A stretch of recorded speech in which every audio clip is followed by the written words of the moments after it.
Chapter 14, Looking to the Future. As I'm writing this, I'm looking out over the Firth of Clyde from the Scottish island of Arran.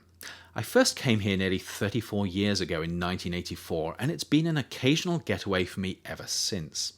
Over this time, there have been changes, but the island still has that comfortable feel of a place largely untouched by the frenetic pace of modern innovation.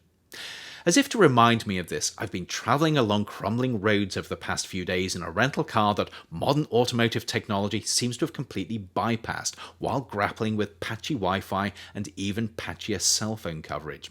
It all feels a long way from the cutting-edge technologies that have threaded through the previous chapters. As an outsider, Arran still feels to me as if it belongs to a previous age. Take away the intermittent internet and cellular phone systems, and to my off-islander eyes, I could still be in 1984. Yet I find this strangely comforting.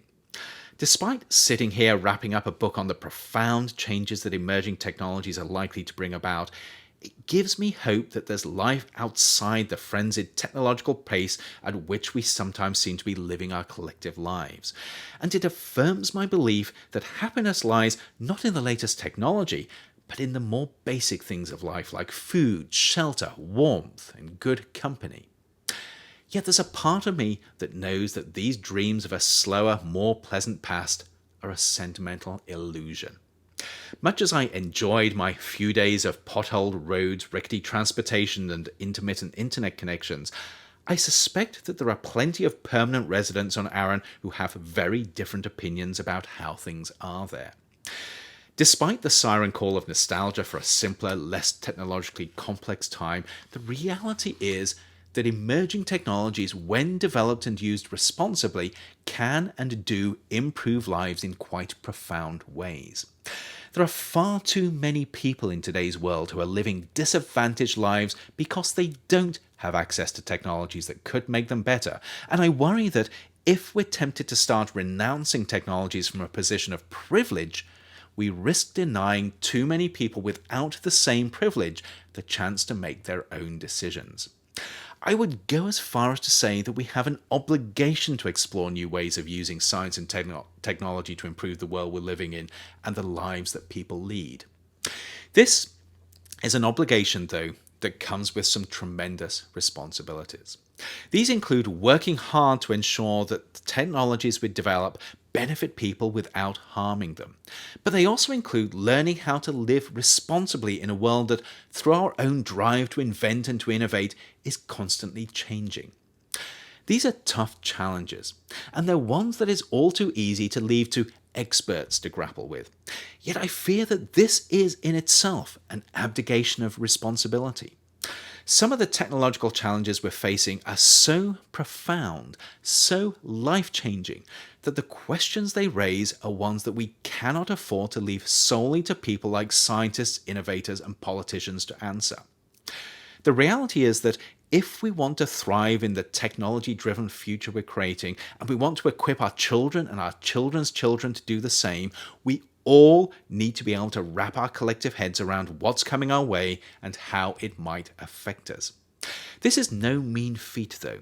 It's one that will require a journey of discovery that uncovers the often hidden links between ourselves and our technologies, and how we can nudge them towards the future we want, rather than the one that someone else decides for us. Through this book, I've set out to show how science fiction movies can help point the way along this journey, flawed as they are. As I've been researching and writing it, I've developed a deeper appreciation of how the movies here can expand our appreciation of the complex relationships between technology and society, not because they're accurate or prescient, but precisely because they are not tethered to scientific accuracy or to realistic predictions of the future. It's their creativity and, dare I say it, their entertainment value that, when seasoned with feet on the ground thinking, can help us better understand what innovating responsibly means. Yet, for all their usefulness, there are dangers in getting too wrapped up in science fiction movies as we think about the future.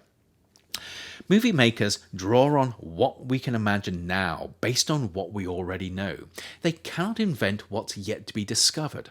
And in most movies, science and technology are simply devices that are used to keep a human-centric plot moving along.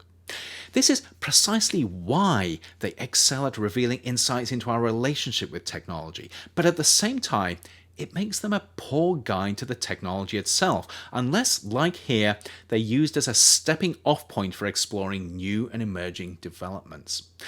There is another danger, though, and this is that without a good dose of scientific facts and social realism, science fiction movies can leave us with a misplaced impression that we're careering towards a hopelessly dystopian technological future, and there's not a lot we can do about it.